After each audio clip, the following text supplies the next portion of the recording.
Hey everybody, Chris the Old Ass Retro Gamer here. Today I'm going to go over more of my pickups since I stopped making videos a few months back. And I'm going to do some of the systems from the 5th generation, consisting of the 3DO, the Sega Saturn, and the Nintendo 64. I would do the PlayStation 1, but I picked up a lot of those, and those are going to get a video of their own, so sorry. So let's just jump right into it, starting off with the 3DO, which I've probably stated it before, is one of my favorite systems, and in my opinion, one of the most underrated systems out there. So let's get right into it with Balls, the Director's Cut. It is not a good game at all. It came out for, I do believe, the Super Nintendo and the Genesis, I think? Yeah, this is not a good game. I picked it up off of eBay for I want to say $12. Creature Shock from Argonaut Software. I do believe this is sort of loosely connected to what ended up becoming BioShock, I guess. It was a series. I guess they were kind of loosely connected, or just made by the same developers. I'm not sure. I was not even aware that this game had come out for the 3DO, even back in the day. It is pretty cool. Next is an upgrade. I had this just in the jewel case because I'd thrown these boxes out. I've been trying to upgrade every one of the 3DO games that I previously had into a boxed version because I roll like that. And the Daedalus Encounter. Here's what is, in my opinion, one of the better movie licensed games out there. Demolition Man. There's a lot of different play styles in this. There's first-person on-rails shooting levels. There's fighting levels. There's driving levels. It's pretty cool. I enjoyed this one back in the day, and I would always show it to my friends to say, this is how you make a movie licensed game. You actually get the actors to do it. Although that Street Fighter the movie game thing didn't really work out like that. This is a really cool cyberpunk thriller called Hell. Has voice cast that, it was unheard of back in the day that you were going to get actors like Dennis Hopper. It's a completely CGI, animated game. It's a mystery, kind of point and clicky. It's really unique. It's cool. It's hard as hell. Sometimes some of the clues you get are vague as to what you need to do next. But I do believe this is a PC game also, and this is a port. I actually really like this game. I'm a huge Cyberpunk fan, and this is Cyberpunk. This is about as Cyberpunk as you can get. It is just crazy. Icebreaker, which is kind of like a puzzle action game. Here's another upgrade, Return Fire. Road Rash. Everyone knows this franchise from the Sega Genesis. This one is done with digitized actors, kind of like Mortal Kombat. It is probably the best version of this game ever made. Super fun, fast. The graphics are actually really, really good. The music is rad as hell. It's just a lot of fun. Basically all you're doing is it's a race game, and you have some fighting mechanics when other racers try to pass you. You can beat on them with sticks and chains and pipes and whatnot. Shockwave Operation Jumpgate, and Shockwave 2 Beyond the Gate. You're in first-person tank battle type deals where you're flying around sometimes. I'm surprised there were this many because I remember people back in the day not liking this series at all. I kind of got a kick out of these types of games. Back in the day, FMV type of games were all the rage. It was new. Everyone was like, look at the video quality of these games. It's almost like having an interactive movie experience. A lot of times it just didn't work because you still have to play the game, and sometimes the two did not mesh correctly. These were cool. These were fun, but not the greatest example of a full-motion video game. Space Hulk, Vengeance of the Blood Angels. Space Hulk is a tabletop RPG. Now I think it goes by Warhammer or something. It is a first-person shooter that is kind of more of a tactical strategy type of a deal. A lot of fun. The graphics are phenomenal for this generation. It is fun. It's just extremely difficult, and it has a very high learning curve. Here's another upgrade. Stellar 7, Draxon's Revenge. It's the sequel to Stellar 7. Another upgrade, Super Wing Commander. Probably the best version of the original Wing Commander you can ever get. Beats out every version I've played. Syndicate, which is another cyberpunky type of game. This reminds me a lot of Shadowrun, where there's a lot of corporate espionage type of deals going on, and you're playing a group of people that are trying to, infiltrate other corporations and steal information. It's a lot of fun. It's really, really cool. I do believe this came out on every freaking system out there. I know that there was a Jaguar version of this, of all the systems that have this come out on. It's a Jaguar, really? Total Eclipse, and then there's this.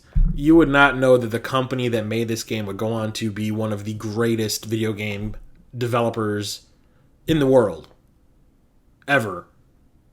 creating some of the most cinematically awesome games with storylines that make you want to cry.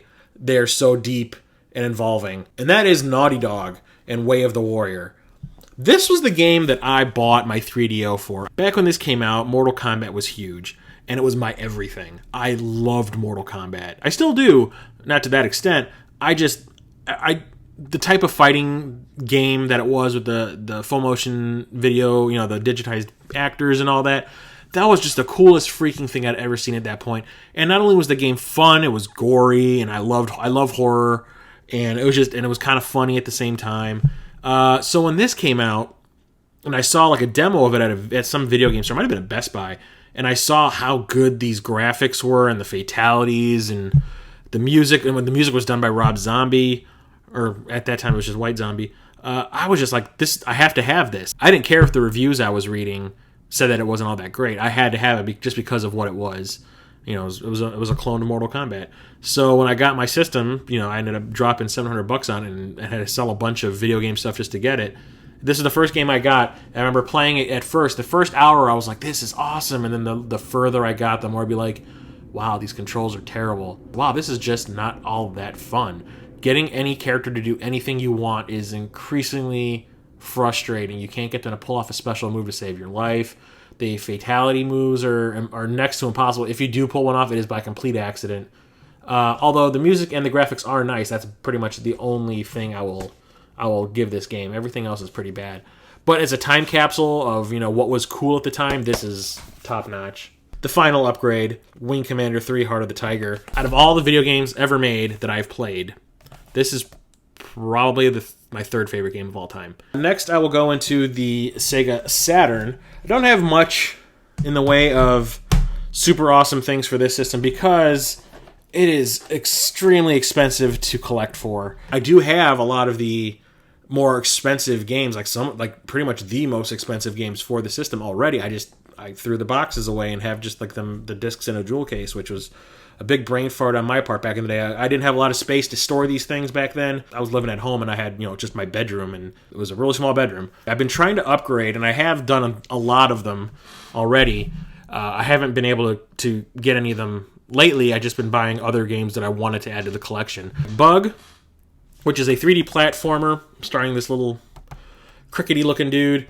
It has some cool ideas to it. It's just not very fun. Crusader, No Remorse, which is like a strategy type of a game mixed with an action game.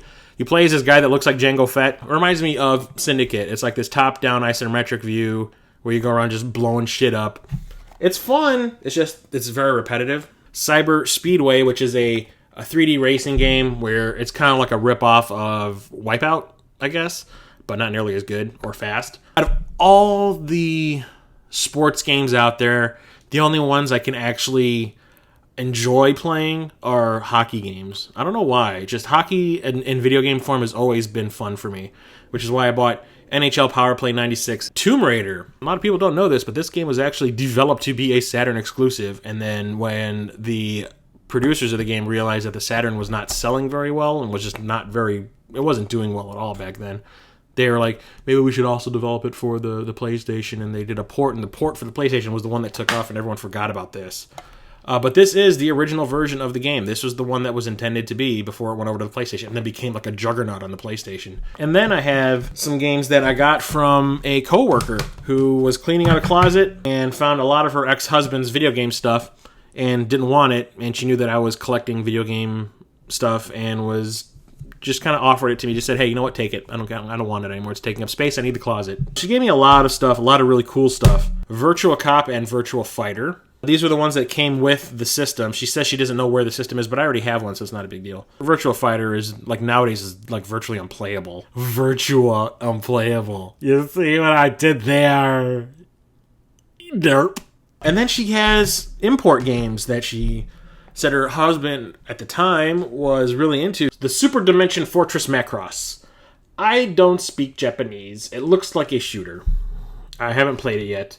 But it looks like it has a ton of full motion video animation, and it looks like a side-scrolling shooter, which could be pretty rad, because when I was a kid, I loved me some Robotech, which is Macross, and yeah, I mean, I might just do a review of this, because I didn't even know this existed. I'm not up on Saturn import games. I mean, there's a couple that I want, like Deep Fear, and there's a bunch of shooters I did want. This I didn't even know was out there. But I did get another one, which is Pocket Fighter, which is basically a little kitty, super deformed Street Fighter. The Saturn was known for 2D fighting games. The system was designed to be the best 2D video gaming system ever made. That was a mistake because at the same time, everyone started experimenting with 3D. And the system wasn't exactly built to handle 3D, and I hear it was actually pretty hard to program for to begin with. So when it did have 2D games like this and fighting games and, you know, if you had a side-scroller or something like that, it usually fared pretty damn well. It was usually pretty phenomenal. But when you tried a 3D game, sometimes it just didn't work out right. But this was one of the winners. I'm just surprised that out of all the things, like, this never got released in the U.S. Like, why? Everybody loves Street Fighter. This is like Super Smash Brothers with Capcom characters. Why wouldn't you release this? It's pretty awesome. The last system I'm going to show off here are the Nintendo 64 games, which are super expensive. And I haven't really been looking for these either. If I come across one just like the Saturn games, I'll buy it if it's for a good price. But most of the time I just kind of pass because these things are just going up in price every single week. And, like, I don't foresee myself getting very many of the top-tier games. It's mostly I'm going to be getting the bottom-of-the-barrel stuff. Like Armorines, which is a first-person shooter that requires the expansion pack. It's by Acclaim.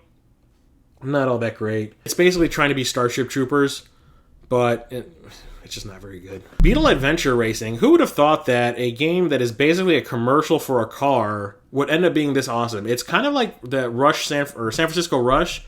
It's a racing game. There's tons of hidden paths on the tracks that you race. It's multiplayer, like pretty much every other game. It's a 4-player game.